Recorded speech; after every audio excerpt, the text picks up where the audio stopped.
الحمدللہ رب العالمین، الصلاۃ والسلام علی رسولہ الامین وآلہ واصحابہ اجمعین والعاقبۃ للمتقین۔ معزز سامعین اکرام، السلام علیکم ورحمۃ اللہ وبرکاتہ۔ اعوذ باللہ من الشیطان الرجیم، بسم اللہ الرحمن الرحیم۔ یا قوم ادخلوا الارض المقدسة التي كتب الله لكم ولا ترتدوا على ادباركم فتنقلبوا خاسرين۔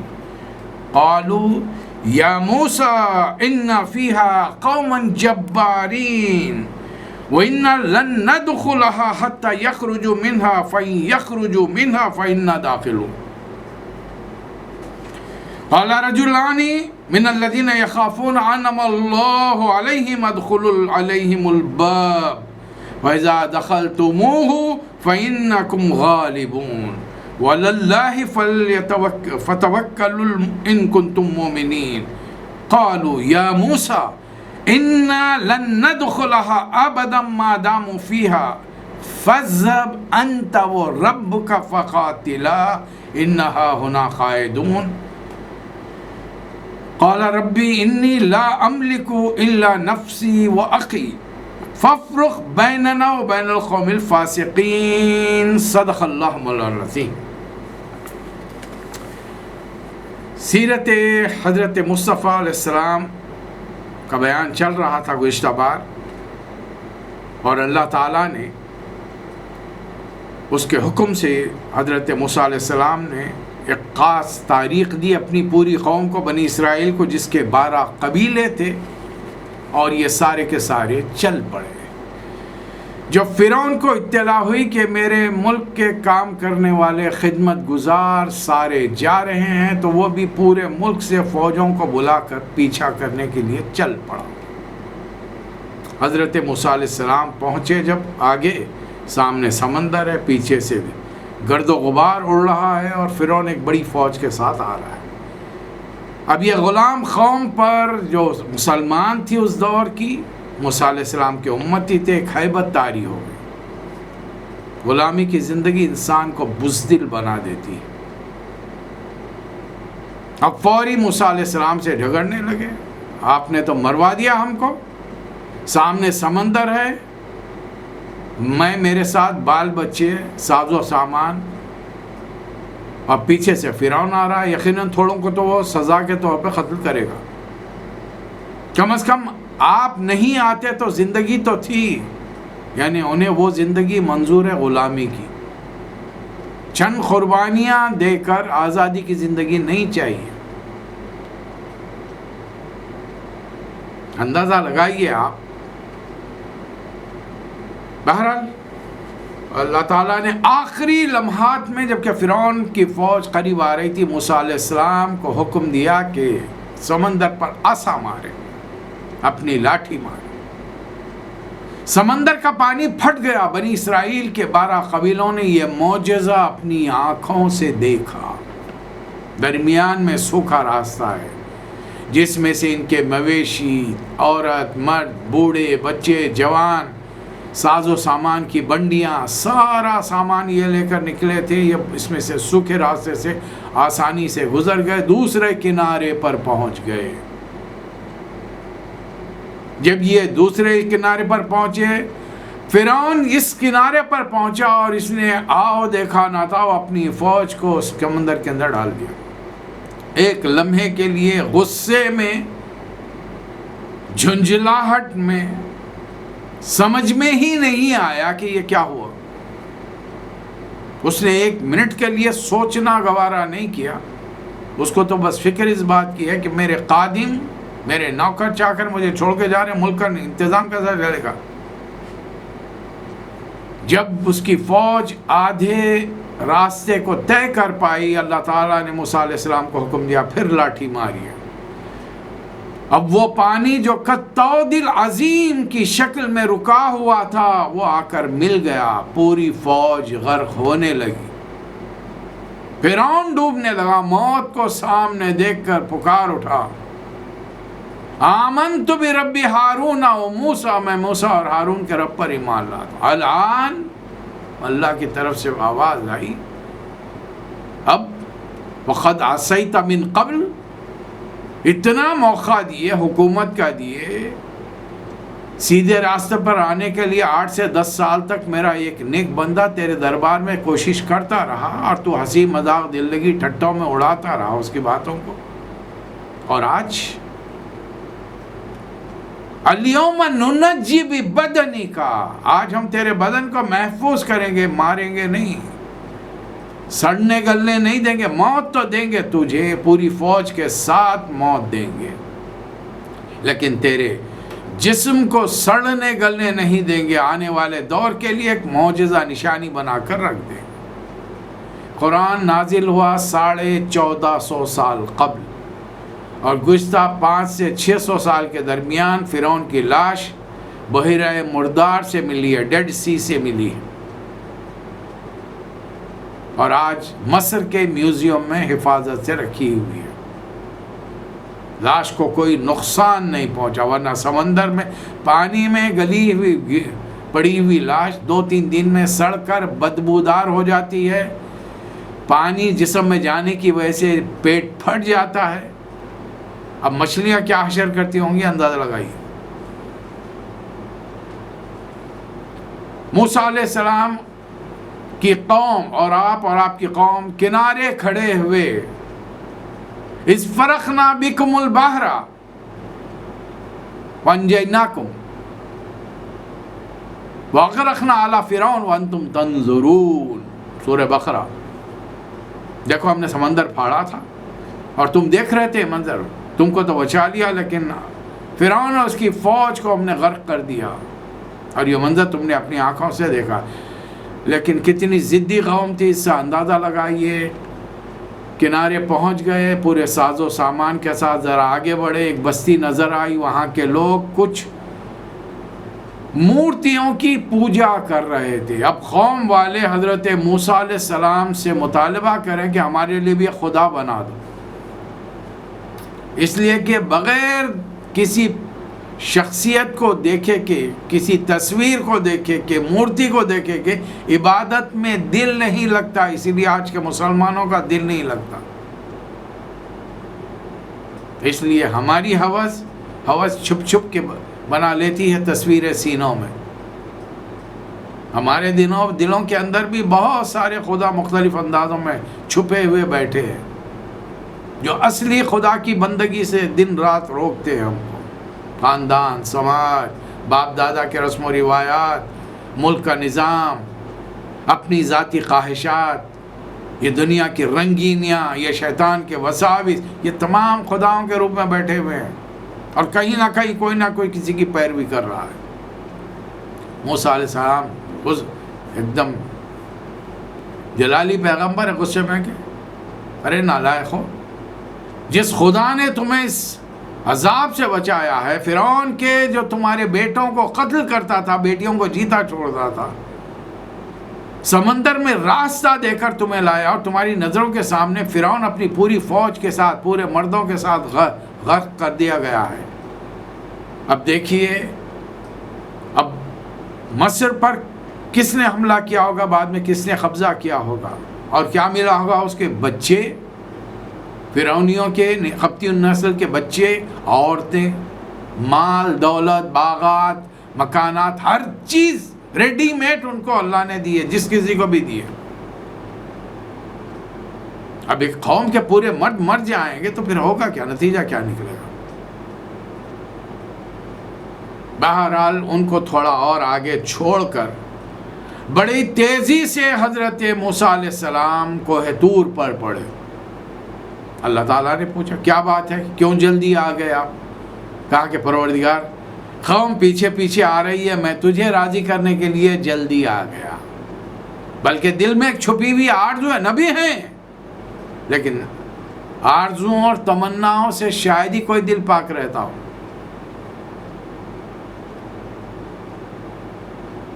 ہزاروں خواہشیں ایسی کہ ہر خواہش پہ دم نکلے، بڑے نکلے میرے ارمان لیکن پھر بھی کم نکلے، یہی مسئلہ رہتا ہے۔ دل کی بات زبان پر آ گئی، پروردگار انظر الیک، دیکھنا چاہتا ہوں. اتنے عرصے سے بات چیت ہو رہی، بار بار آ رہے، ملاقاتیں ہو رہی، لیکن صاف جواب آ گیا، لن ترانی، نہیں دیکھ سکتے آپ ہم کو. پھر بھی دل کی تسلی کے لیے کام کیجئے. ایک ٹرائنگل بنا ہے، موسیٰ علیہ السلام کھڑے ہیں، ایک درخت کے پیچھے سے آواز آ رہی ہے، سامنے جبل ہے.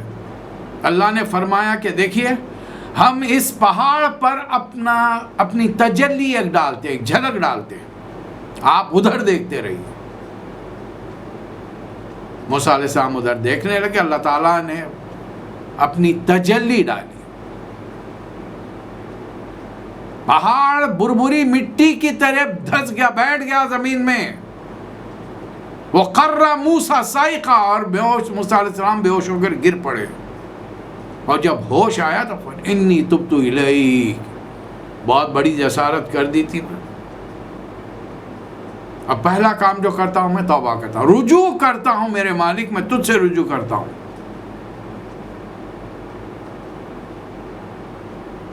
اللہ نے معاف فرمایا اور فرمایا کہ چونکہ آپ اپنی قوم کو جلدی چھوڑ کر آ گئے، بغیر ان کی تربیت کیے اور اپنے بھائی کے بھروسے چھوڑ دیے تھے، جب ہم نے ان کو تو صرف مددگار بنایا تھا اور قوم پر ان کا زور بھی اتنا نہیں چلتا تھا، لہذا پیچھے آپ کی قوم ایک فتنے میں پڑ چکی ہے.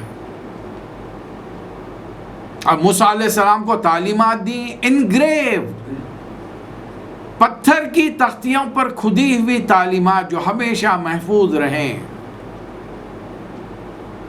لکھی ہوئی تعلیمات. موسیٰ علیہ السلام ان پتھر کی تختیوں کو لے کر لوٹے، غضبناک تھے.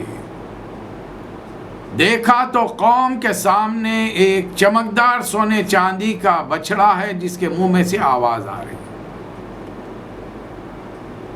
اور قوم اس کی پوجا میں لگی ہوئی ہے، عبادت میں لگی ہوئی ہے، کوئی سجدے کر رہے، کوئی گھوم رہے پھر رہے.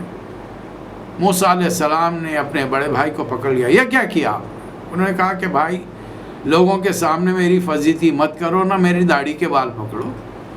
میں نے بہت سمجھانے کی کوشش کی لیکن قوم ماننے کے لیے تیار نہیں تھی، بلکہ مجھے قتل کرنا چاہ رہے تھے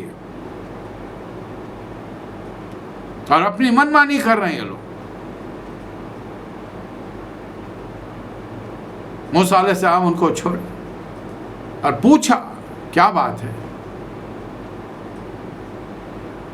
لوگوں نے کہا کہ ہمارے ساتھ جو سونے چاندی کے زیور تھے، چھوٹے چھوٹی چیزیں ہیں، گم جانے کا خوف تھا. سب مل کر پوری قوم نے سوچا کہ اس کو ایک جگہ پر گلا کر اکٹھا کر لیا جائے، اب کسی جگہ جا کر جہاں ہم رہنے لگے اپنا اپنا مال بانٹ لیا جائے.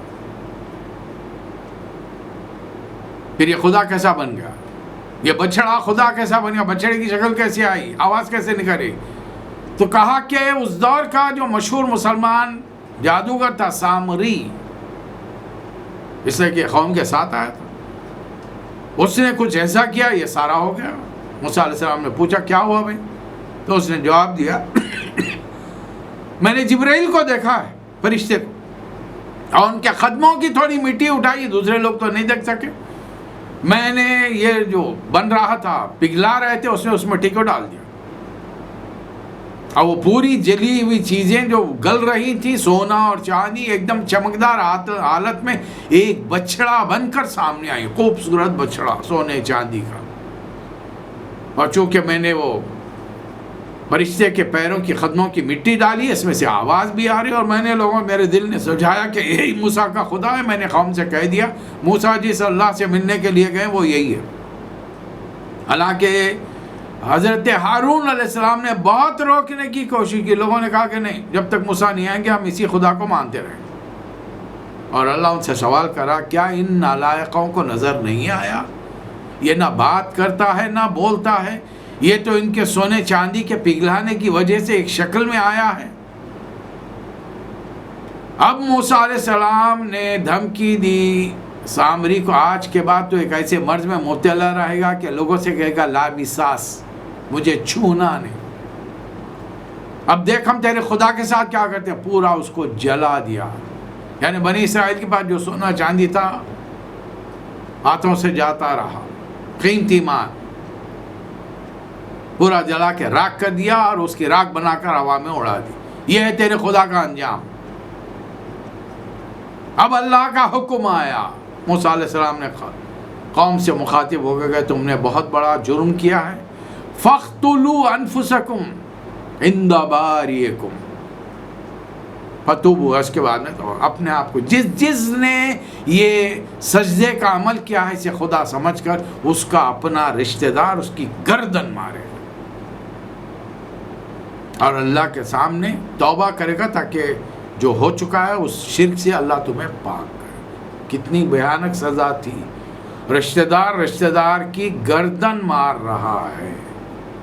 سوچ کر دیکھیا تھوڑی دیر کے لیے. بیٹے نے کیا باپ کو گردن مارنا، باپ نے کیا بیٹے کو، بھائی نے کیا بھائی کو. رشتہ داروں کو گردن مارنی پڑی ہے. شرک کی اتنی بڑی سزا ہوتی ہے. اور آج امت مسلمہ کا ایک بہت بڑا طبقہ اللہ کی ذات میں، اللہ کے حقوق میں، اللہ کے اختیارات میں کسی نہ کسی کو لا کر بٹھا کر رکھا ہے اور دل میں ان کی تصویریں بتیں سجائے بیٹھے. اور آج کل وطن پرستی کا تو بڑا چرچا ہے، بڑا دور ہے اس کا. آپ کہا کہ میں فلاں ملک کا XYZ. آپ کون ہیں؟ اپنا تعارف نہیں کہ میں اللہ کا بندہ محمد صلی اللہ علیہ وسلم کا امتی ہوں، یہ اس کی فکر نہیں. آگے بڑھے. حضرت موسیٰ علیہ السلام نے فرمایا کہ بھائی دیکھو یہ سامنے بستی ہے، اللہ کا حکم ہے، یہ تمہارے لیے لکھ دی گئی ہے. کتب اللہ لکم. الفاظ دیکھیں قرآن مجید کے سورہ مائدہ کی آیتیں میں نے شروع میں تلاوت کی تھی. یا قوم ادخلوا ارض المقدس التی کتب اللہ لکم. یہ بڑی مقدس سرزمین ہے. پیغمبروں کی سینکڑوں پیغمبروں کی خبریں ہیں یہاں پر.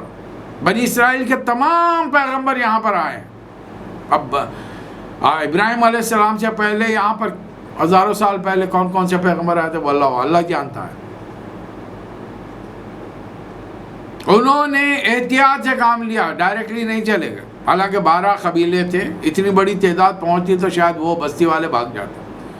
انہوں نے کچھ آدمیوں کو بھیجا جا کے تحقیق کر کے وہ آدمی آ کے رپورٹ دیا کہ بھئی یہاں کے لوگ تو بڑے زبردست طاقتور، جیسے کہ یہاں پہ زندگی کے ساز و سامان بہت ہے، کھانا پینا اور خد و خامہ جیسا سامان. تو صاف موسیٰ علیہ السلام سے انہوں نے کہہ دیا اِنَّا فِيهَا قَوْمًا جَبَّارِينَ اِنَّا لَن نَدْخُلَ. ہم تو نہیں جائیں گے، آپ جائیے اور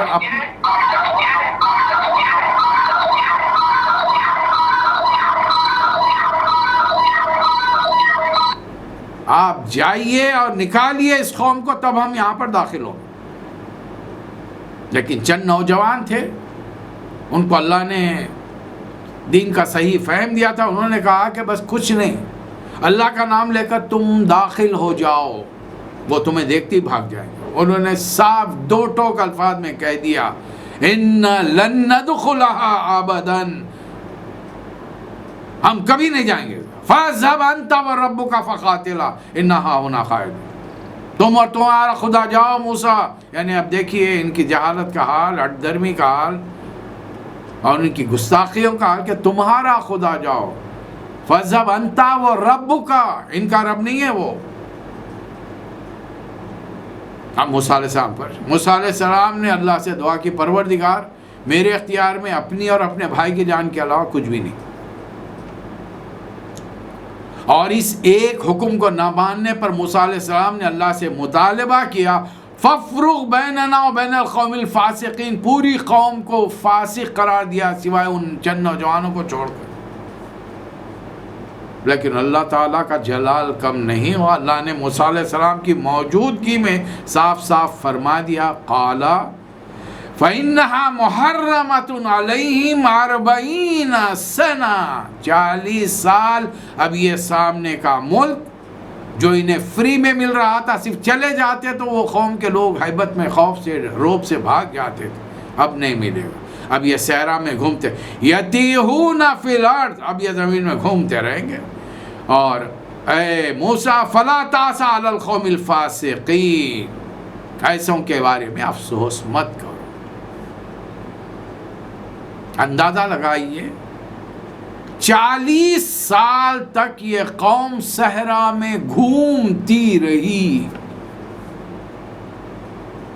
اور اسی زمانے میں بہت سارے واقعات. اب صحرا میں گھومنے کا مطلب ہر وقت سورج کے 12 گھنٹے سورج کے سامنے. کیا بچے وہ گرمی برداشت کر سکتے ہیں؟ بوڑھے برداشت کر سکتے ہیں؟ وہ تو دن رات موتیں واقع ہوں گی. اللہ نے کیا بادلوں کا سایہ، پھر بھی اللہ ان پر مہربان ہے. بادلوں کا سایہ کیا، کھائیں گے پئیں گے کہاں سے؟ صحرا میں تو کچھ اگتا ہی نہیں ہے. من و سلوا کی بارش کر دی. من دھنیے جیسے بیج ہوتے ہیں جسے زور سے دبانے پر اس میں سے شہد جیسا اندر سے رس نکلتا ہے، وہ بیج اوپر بارش کی طرح گرتے ہیں. یہ جب رات میں بنی اسرائیل اپنے خیموں میں سوتے ہیں تو اطراف میں یہ بیج بارش کی طرح گر کے ڈھیر جمع ہو جاتے ہیں. اور اسی طریقے سے سلوا، یہ چھوٹے بٹیر جیسے پرندے ہیں. شاید یہ روسٹڈ پرندے ہوں گے کہ بھئی ان کو لو اور پر نکالو، خاموشی سے کھا جاؤ، بڑے مزیدار. بہر جنت کی چیزیں کیسی ہوں گی ہمیں کچھ اندازہ ہے؟ یا اللہ کوئی خاص نعمت سے کسی کو نوازنا چاہا تو ہم صرف دماغیں لگا سکتے ہیں، جو امت مسلمہ کا ہمارا خاصہ ہے. ہلاکوں کا حملہ کر رہا ہے، اور قوم کے بڑے بڑے دیندار سرٹیفکیٹ ہولڈرز اپنے آپ کو علماء کہلانے والے کیا بحث کر رہے ہیں؟ کبے کا گوشت حرام ہے، حلال ہے. براق کا گوشت حلال ہے، حرام. حالانکہ براق کو کسی نے دیکھا ہی نہیں سوائے نبی کریم صلی اللہ علیہ وسلم. اس جانور کو جسے دیکھا ہی نہیں گیا اس کے بارے میں بحث چل. بلکہ ایک ایسی بھی بحث سننے میں آئی ہے کہ لوگ علماء احتیاطاً بحث کر رہے تھے کہ مرغی کے بطن سے اگر چوزا نکلے تو وہ حلال ہوگا یا حرام. تو کوئی نادان سامنے بیٹھا تھا، انہوں نے کہا کہ حضرت مرغی تو انڈا دیتی ہے. اوہو، تمہیں کیا معلوم آگے جا کر بچہ دینے لگے.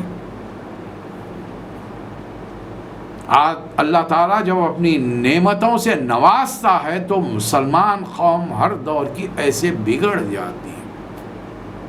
کھانے کو فری مل رہا، من و سلوا میرا. موسیٰ پانی چاہیے ہم کو، اور کیا ہر بات کے لیے کہ تم اپنے خدا سے مانگو، یعنی ان کا خدا نہیں ہے، اللہ کا حکم ہے. فَاضْرِبْ بِعَصَاكَ، اپنے لاٹھی سے اس پتھر پر ضرب لگاؤ. حجر فَانْفَجَرَتْ مِنْ حُسْنَةَ عَشْرَةَ عَيْنًا، ایک چٹان تھی جو صحرا میں تھی. موسیٰ علیہ السلام نے ایک ضرب لگائی اپنی لاٹھی سے، 12 چشمے پھوٹ نکلے. قَدْ عَلِمَ كُلُّ أُنَاسٍ مَشْرَبَهُمْ، ہر قبیلے والوں کو پتہ چل گیا ان کے پینے کے پانی کی کون سی جگہ. ورنہ 12 قبیلے ان کے، یہ قوم کا مزاج میں آپس میں لڑنا ہے. آج بھی مت سمجھیے اسلام کی دشمنی میں یہ ایک ہے، الکفر ملت واحدہ. جو اسلام کے باہر ہیں وہ پورے ایک جٹ ہو جاتے ہیں. ہم اسلام کے مسلمانوں کی، محمد صلی اللہ علیہ وسلم کی بے عزتی کے اندر، آپ کا مذاق اڑانے کے اندر، قرآن کا تحقیر کرنے کے لیے، مسلمانوں کو قتل کرنے کے لیے، یہ ایک ہو جاتے ہیں. الائیڈ فورسز یاد کیجیے، آج سے 20 سال پہلے الائیڈ فورسز 43 ممالک کی فوجوں نے ایک غیر ترقی یافتہ ملک پر حملہ کر دیا، پہاڑی علاقہ. لیکن 20 سال تک ان کو جیت نہیں سکے، اور آج عاجزی سے ان کے ساتھ ٹیبل، بڑے سوٹڈ بوٹڈ انداز میں ادھر ٹیبلوں پر ہیں اور ادھر شلواروں، خمیزوں اور ٹربنوں کے اندر وہ لوگ بیٹھے ہیں. تم گیٹ پٹ انگریزی تو بولتے ہیں، وہ اپنی زبان میں بات کر رہے ہو، تم مجبور ہو اس کے ٹرانسلیشن کو سمجھنے کے لیے. کیوں تم بھول گئے کہ اوپر کوئی بیٹھا ہے؟ خدا کو بھول گئے تو اللہ دنیا میں ایسے ذلیل کراتا ہے. اب ہر چیز کھانے پینے کی مل رہی ہے، دن بھر ان کا کام کیا ہے؟ چلتے رہنا، کنارہ کہیں تلاش کرنا، رات میں سو جانا، صبح جب اٹھ کے دیکھتے ہیں تو معلوم ہوتا ہے کہ جہاں سے چلے تھے وہیں پر ہے۔ اب یہ مسئلہ نہیں ہے، پورے 40 سال کا ہے۔ اس 40 سال میں جتنے پیدا ہوئے لڑکے تھے سب مر گئے ہوں گے۔ اسی بیچ میں وہاں پر ان کے درمیان میں ایک واقعہ ہوا ہے، ایک آدمی نے دوسرے کو قتل کر دیا، اور اسی دوران میں اس علاقے میں ایک خوبصورت گائے آ گئی۔ لوگ اس کی آنکھوں سے مقدس سمجھ رہے ہیں، ان کے دماغوں میں بنی اسرائیل کی ابھی بھی بچڑا بسا ہوا ہے، جو بر صغیر میں بھی بسا ہوا ہے۔ گائے، ماتا، خدا۔ ان سے کوئی پوچھئے، جب یہ صبح صبح آ کر انہیں بھوک لگتی ہوگی ماتا جی کو، تمہاری تازہ چھابڑی پر جس میں تازہ تازہ ترکاریاں رکھی ہیں منہ ماری، تو تم ڈنڈا کیوں مارتے ہو ماتا جی کو؟ یہ چورستوں پر جمع ہو کے بیٹھ جاتی ہیں تو تمہارا پولیس کانسٹیبل ڈنڈے مار کے کیوں بھگاتا ہے ماتا کو، خدا کو تمہارے؟ نہیں، بس ان کی ضد ایک ہی ہے کہ تم اسے قتل کر کے کھاؤ گے نہیں۔ اچھا، خود کام پیچھے دروازے، چور دروازے سے کر رہے ہیں۔ بڑے بڑے غیر مسلم دھنا سیٹ گائے کے گوشت کے کاروبار کے اندر ملوث ہیں، اس کا چمڑا، اس کی ہڈیاں، تمام چیزیں باہر بھیجی جاتی ہیں فارن ایکسچینج کے لیے۔ لیکن تم ہندوستان میں قتل نہیں کرنا، یہ ہمارا خدا ہے، ہمارا مذہبی سینٹیمنٹ اس سے وابستہ ہے۔ اب لوگ آنکھوں سے دیکھ رہے ہیں اور اسے کوئی کام نہیں لیتے، بلکہ کوئی جاتے آتے کچھ کھلاتے جاتا ہے۔ محبت بڑی خوبصورت ہے، سنہری قسم کی گائے۔ دو واقعات ایک ہی دوران میں۔ اللہ تعالیٰ نے موسیٰ علیہ السلام کو حکم دیا، ایک کام کرو، قوم سے کہیے جا کر۔ موسیٰ علیہ السلام نے قوم سے کہا، ان اللہ یامرکم ان تذبحوا بقرہ، اللہ حکم دے رہا ہے گائے ذبح کرو۔ انہیں معلوم ہے کہ ہماری حرکتوں کی وجہ سے اللہ یہ حکم دے گا، لیکن اب اللہ سے بھی مذاق اور دل لگی کا ان کا رویہ کیا ہے؟ اے موسیٰ ذرا اپنے اللہ سے پوچھ کے بتاؤ وہ کیسی ہے، انہیں بوڑھی ہے، جوان ہے، کلر کیا ہے اس کا، اس سے کام لیتے نہیں لیتے؟ ایک ہے موسیٰ علیہ السلام بار بار جا رہے ہیں واپس آ رہے ہیں، بار بار جا رہے ہیں واپس آ رہے ہیں، جواب لے کر آ رہے ہیں۔ آخر میں جب پورا ڈسکرپشن وہی گائے کا فٹ دے دیا موسیٰ علیہ السلام نے، تب کہیں جا کر قتل کیا انہوں نے۔ فَذَبَحُوهَا وَمَا كَادُوا يَفْعَلُونَ، وہ یہ کام کرنا نہیں چاہ رہے تھے۔ اب اللہ نے فرمایا جسے تم نے خدا کہا تھا، مانا تھا، آنکھوں میں اس کے تم سجدے کر رہے تھے، اب اپنے ہاتھوں سے قتل کر کے اس مردہ گائے کے گوشت سے اس مردہ آدمی کو، مقتول کو ضرب لگاؤ، وہ آدمی اٹھ کر بیٹھ جائے گا۔ دیکھو اللہ تمہارے خدا کو کیسا موت کے گھاٹ اتارتا ہے اور ایک مردے میں کیسے جان ڈالتا ہے۔ مردے نے زندہ ہو کر بتایا کہ مجھے کس نے قتل کیا، پتہ چلا کہ اس کا بھتیجا تھا جو اس نے قتل کیا تھا، کہ بوڑھا کو مار دوں گا، الزام کسی پہ ڈالوں گا اور ساری اس کی جائیداد کو ہڑپ لوں گا۔ یہاں تک بات پہنچی۔